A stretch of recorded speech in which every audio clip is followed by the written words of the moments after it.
Hi, உங்கள் எல்லாத்துக்கும் வணக்கம். நான் உங்கள் முத்து பிரகாஷ் பேசுகிறேன். நான் இன்றைக்கி பேசுகிற டாபிக் பேர் எதை பற்றி பேச போகிறேன் நீங்கள் எல்லோரும் பார்த்துட்ருக்கீங்க. இன்றைக்கி நாள் மே 18 முள்ளிவாய்க்கால். இந்த முள்ளிவாய்க்காலை பார்த்து சொல்கிறப்பெல்லாம் எனக்கு ரொம்ப மனசில் வருத்தங்களும் வேதனைகள் இருக்கும். 2K கிட்ஸுக்கெலாம் அந்த முள்ளிவாய்க்காலை பற்றி தெரியாது.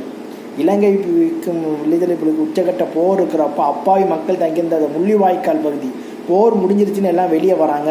அந்த நேரம் இலங்கை இராணுவம் பாமை போட்டு அவ்வளோ பேர் 1 லட்சத்துக்கு அதிகமான தமிழர்களை கொன்று குவிக்கிறாங்க. இதே நாளில் தமிழக தலைவர் பிரபாகரன் அவர்களும் கொலை செய்யப்படுகிறாங்க. அதுதான் இந்த முள்ளிவாய்க்கால் துயரம் சொல்லுவாங்க. இந்த முள்ளிவாய்க்கால் துயரத்துக்கு பல அரசியல் காரணங்கள் சொல்லிக்கிட்டே போனாங்க. திமுக அப்போ செஞ்சது பச்சை துரோகம், தமிழக துரோகி கலைஞர்னு சொல்லிக்கிட்டு ஏகப்பட்ட விமர்சனங்களை அவர் மேலே வச்சாங்க. அந்த விமர்சனங்களும் நம்ம இப்போ 90 கிட்ஸ்கிட்ட கேட்டால் தெரியும், தமிழ் உணர்வாளர்கிட்ட கேட்டால் தெரியும் ஈழத்தமிழர்களை பற்றி உடைய வரலாறு. ஸோ அப்பேற்பட்ட இந்த நாளுடைய இந்த ஒரு இது இப்போ நம்ம பார்த்துட்ருக்குறோம்.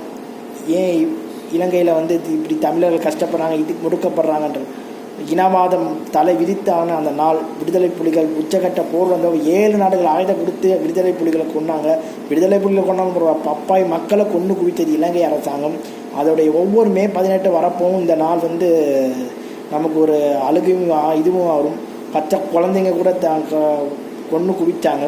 ஆனால் இன அழிப்பை நடக்கலைன்னு இந்தியா சொல்லிச்சு. அப்போது காங்கிரஸ் அரசு சொல்லிச்சு. அப்போது எதிர்கட்சி தலைவராக இருந்த நம்ம சுஷ்மா ஸ்வராஜ் அம்மாவும் சொன்னாங்க, இலங்கையில் இன அழிப்பு நடக்கவில்லை, சர்வதேச விசாரணை தேவையில்லை. காரணம் அப்போ வைர மோதிரம் நம்ம இவர்கிட்ட வாங்கிட்டு வந்தாங்க. திருமாவளவனும் நம்ம அப்போதைய திமுக எம்பிக்களாக இருந்த கனிமொழி, அதுக்கப்புறம் நம்ம டிஆர் பாலுவங்களாம் இலங்கையில் பார்க்க போய் ராஜபக்சே கை குலுக்குனது ஒரு சர்ச்சை ஏற்படுத்துச்சு. அப்போது அதிமுக கடுமையாக திமுக விமர்சனம் பண்ணாங்க. ஸோ அந்த நாள் இந்த மே 18 இந்த முள்ளிவாய்க்கால் பிரச்சனை என்னைக்கு இதாகும் தெரியல. ஈழம் அமையும்ன்றது இதில் பல தமிழர்கள் இருக்கிறாங்க. அப்பாவி தமிழர்கள் இலங்கை தமிழர் மீட்பதற்காக கலைஞர் மெரினாவில் அப்போது உண்ணா நோன்பு இருந்தார். அவர் செய்து ஆனால் அந்த போர் முடிஞ்சு எல்லாம் வெளியே வரலான்னு அவர் மேலே இருந்த நம்பிக்கையில் எல்லாரும் வெளியே வந்தாங்க. முள்ளிவாய்க்கால் அவ்வளோ பேரை கொண்டு குவித்தாங்க. இன்று வரை சர்வதேச விசாரணை நடந்துகிட்டா இருக்குது. போர் குற்றவாளியாக இலங்கையான மஹிந்தா ராஜபக்சே அறிவிக்கணும்னு சொல்லிக்கிட்டே தான் இருக்காங்க. ஆனால் இந்தியா இதுக்கு சப்போர்ட் பண்ணாமல் பைகாட் பண்ணி போயிட்டுருக்குறாங்க ஐநாவில். ஸோ இதுக்கான நாள் எப்போ வரும்னு கேட்டால் இலங்கை நம்ம நட்பு நாடும்பாங்க.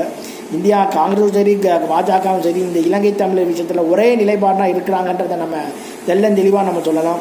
சுதந்திர தமிழ் ஈழம் தான் இதுக்கான ஒரே தீர்வுன்றதை எல்லாருமே சொல்கிறாங்க. நானும் சொல்கிறேன், நீங்களும் சொல்கிறீங்க. ஸோ இந்த சுதந்திர தமிழ் ஈழம் அமையணுன்ற ஒரு இதாக்கிய எல்லாத்துக்கும் இருக்குது. எப்போது அமையும் இந்த தமிழ் ஈழம்னு நம்ம பார்த்து வேண்டியதாக இருக்குது. இதுக்கு பின்னாடி இருக்க பல சர்வதேச அரசியல் திமுக ஏன் அப்படி பண்ணிச்சு நம்ம கேட்கலாம். 91 ராஜீவ்காந்தி கொலை செய்யப்பட்ட போது திமுகவுக்கும் விடுதலை புலிகளுக்கும் தொடர்பு இருக்குன்னு அப்போதைய சந்திரசேகர் கவர்மெண்ட் பார்த்தோன்னா நம்ம திமுக அரசு டிஸ்மிஸ் பண்ணாங்க. கலைஞர் கிட்டத்தட்ட 12 வருஷம் அதிமுக ஆட்சியில் இருந்தப்போ பல போராட்டங்கள் பண்ணி அவர் ஆட்சியை பிடிக்கிறார். 89 2 வருஷம் நடந்து ஆட்சி டிஸ்மிஸ் பண்ணுறப்போ அவருக்கு எவ்வளோ மன வேதனையாக இருக்கும். அதனால் இலங்கை பிரச்சனையை அவர் அப்போ 2009 ஒன்றும் பண்ண முடியல. ஏன்னா காங்கிரஸ் அரசாங்கத்தை கூட்டணியில் இருந்தாங்க. காங்கிரஸ் தான் பல ஆயுத உதவிகள் செஞ்சுட்டு இலங்கை அரசாங்கத்துக்கு. ராஜபக்சே சொல்லியிருக்காரு, காங்கிரஸ் அப்போது செஞ்ச உதவியால் தான் நாங்கள் விடுதலை புலிகளை ஜெயித்தோம்னு சொல்லிக்கிட்டு. ஸோ அப்பேற்பட்ட செய்த துரோகம் தான் இன்றைக்கி நம்ம எல்லாரும் பேசியிருக்கோம். அதுக்கு முன்னாடி கலைஞர் செய்தது தப்பா ரைட்டான்றது பல இது பேசுவாங்க. அப்போ திமுக மைனாரிட்டி கவர்மெண்ட், திமுக 90 சீட்டு, காங்கிரஸ் 30-40 சீட்டுக்கிட்ட அப்போ இருந்தாங்க. ஸோ திமுகவை காங்கிரஸ் கவர்மெண்ட்லேருந்து வெளியேனா காங்கிரஸும் அதிமுக ஒன்றா சேர்ந்து கவர்மெண்ட்டை ஃபார்ம் பண்ண பார்த்தாங்க. அதனால் கலைஞர் ராஜதந்திரமாக இலங்கை தமிழ் விஷயத்தை வாங்கினா சொன்னாங்க. இப்படி காந்தி ஏன் பகத்சிங்கை காப்பாற்றிருக்கலாமேன்னு ஒரு கேள்வி வரும். அதே மாதிரி இது கலைஞர் செய்திருக்கலாம்னு சில அரசியல் நோக்கர்கள் சொல்கிறாங்க. ஸோ இது மாதிரியான ஒரு சூழ்நிலை அப்போ அமைஞ்சிருக்கு. கலைஞருடைய வாழ்க்கையில் ஒரு துயர நாள், ஒரு கரும்புலியான ஒரு காரியம்தான் இந்த ஈழத்தமிழர் விஷயத்தில் அவர் செய்தது ஒரு துரோகம் சொல்லிட்டு தமிழர் துரோகின்னு ஒரு சில அமைப்பு அவர் சொல்லிக்கிட்டு இருக்குது.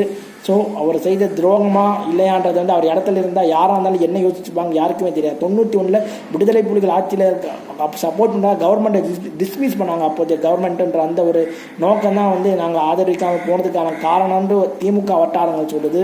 ஸோ 1 லட்சம் தமிழர்களுடைய இந்த உயிர் எப்போ ஆத்மா சாந்தி அடைந்த தமிழ் ஈழம் ஒன்று தான் சரியான தீர்வுன்னு சொல்லி என்னுடைய வீடியோ நான் முடிச்சுக்கிறேன். உங்களிருந்து விடைபெறும் முத்து பிரகாஷ். பாய்.